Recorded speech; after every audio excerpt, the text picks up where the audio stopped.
औज़ुबिल्लाहि मिनश्शैतानिर्रजीम बिस्मिल्लाहिर्रहमानिर्रहीम। सबसे पहले आपको कुरान की तिलावत पर अगर कोई छोटा बच्चा घर में रो रहा तो उसको कुरान की तिलावत सेलफोन के ज़रिए कान के पास लगाने के बाद वो बच्चा रोना बंद कर देगा। ये आपने बारहा जो है हर वो जगह ऐसे सेलफोन के एग्जाम्पल्स देखे होंगे, मिसाल देखे होंगे कि बच्चे रो रहे और उनको कुरान सुनाई जा रही तिलावत उसकी, तो चुप हो जा रहे। और बाज़ बच्चे मक्का के अंदर, अभी मैंने ये हज के दौरान देखा, मासूम बच्चा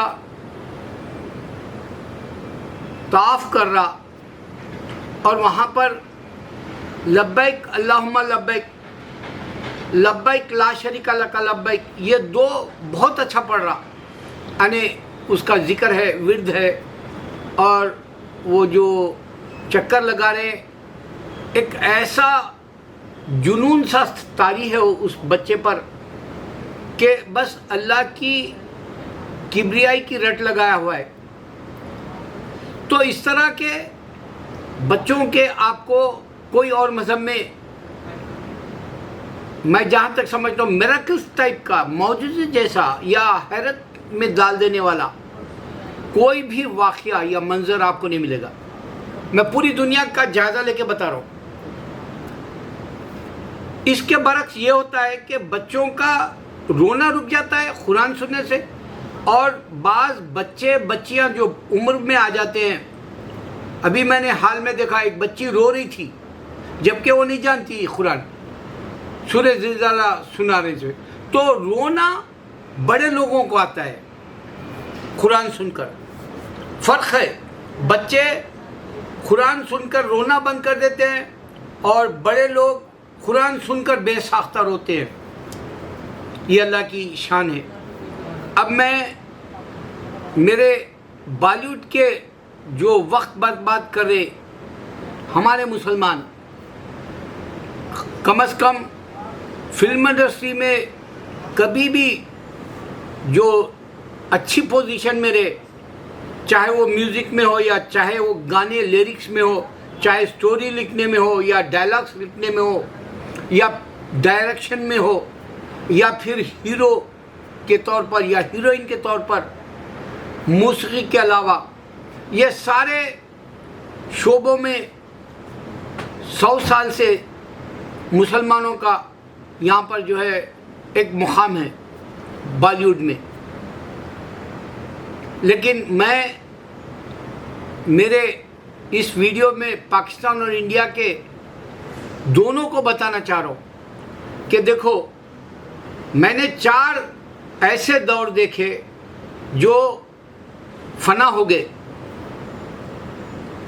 इब्तिदा में अशोक कुमार या सुरेंद्र या अनमोल घड़ी या पुकार जैसी फिल्म से बताऊंगा।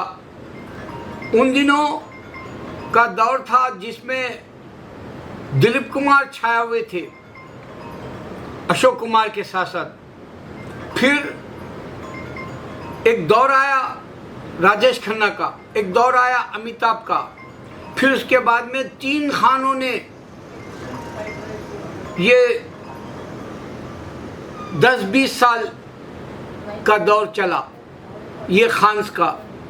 मैं मेरे नौजवानों से पूछता हूँ, आपको जन्नत चाहिए या 2 घंटे का एंटरटेनमेंट?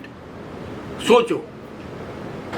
मैं वो डायरेक्शन की तरफ ले जाना चाह रहा हूँ जिससे आपको हमेशा के लिए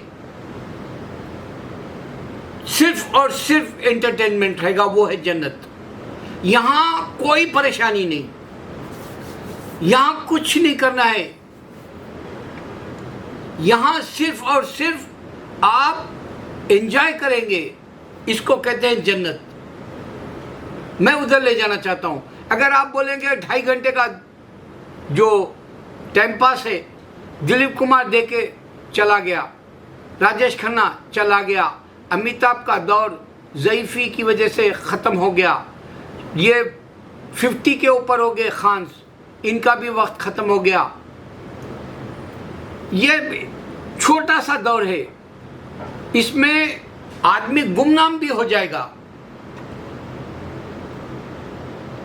ये चाहिए या वो चाहिए जो हमेशा जन्नत का है, मैं वो इशारा देना चाह रहा हूँ। और जन्नत एक बार मिल जाएगी तो फिर आपसे नहीं छीनी जाएगी, लेकिन दुनिया की जो फिल्मी बॉलीवुड की ज़िंदगी है वो आपसे छीन ली जाएगी उम्र की वजह से, आपकी छीन ली जाएगी बॉलीवुड की शोहरत, जैसे भारत भूषण की छीन ली गई, और आप तन्हा हो जाएंगे जैसे सुरैया तन्हा हो गई, या साधना, या फिर जो है नंदा तन्हा हो गई, मीना कुमारी तन्हा हो गई। ऐसी ज़िंदगी हो जाएगी जो कोई नहीं पूछेगा।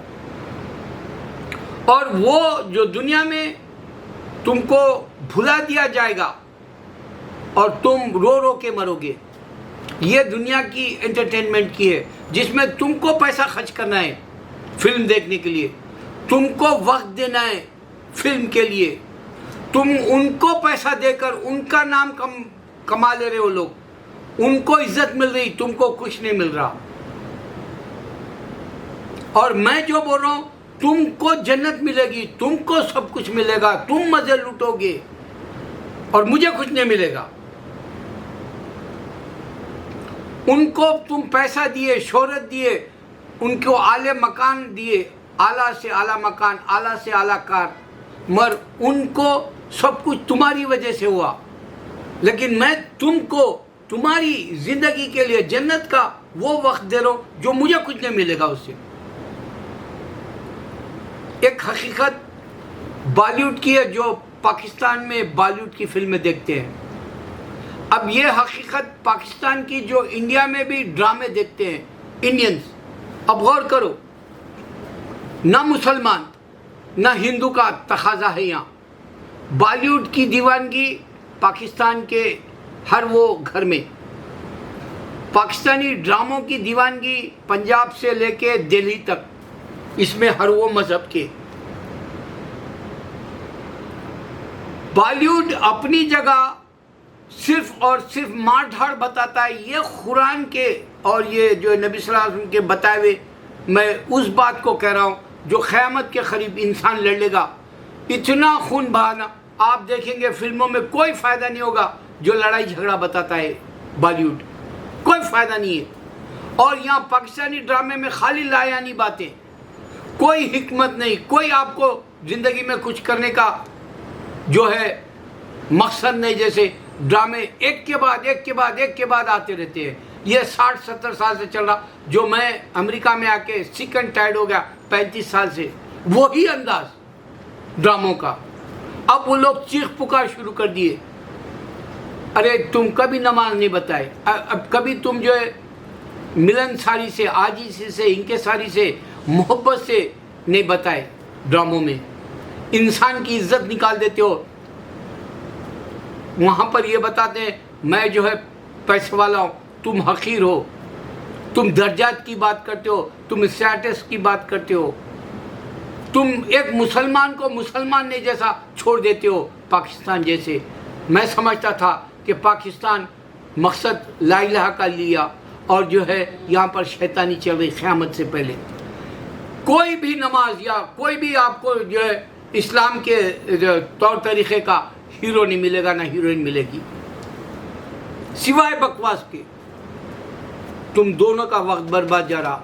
मैं सिर्फ ये बता रहा हूँ कि पाकिस्तानी ड्रामे इंडिया वाले भी देखते हैं। मेरा पैगाम है कि तुम उनको इस्लाम दो, और इंडिया की फिल्मों को, मेरे मुसलमान अगर तुम सच्चे हो, पाकिस्तान के हो या इंडिया के, तो सोचो हम हुकूमत करें ये मुल्क के ऊपर 800 साल, और ये आज हमारे को तारीख़ के एतबार से हमको बहादुर ने बुज़दिल बता रहे इनके फिल्मों में, और हमको टेररिस्ट बता रहे, जबकि ये खुद टेररिस्ट है।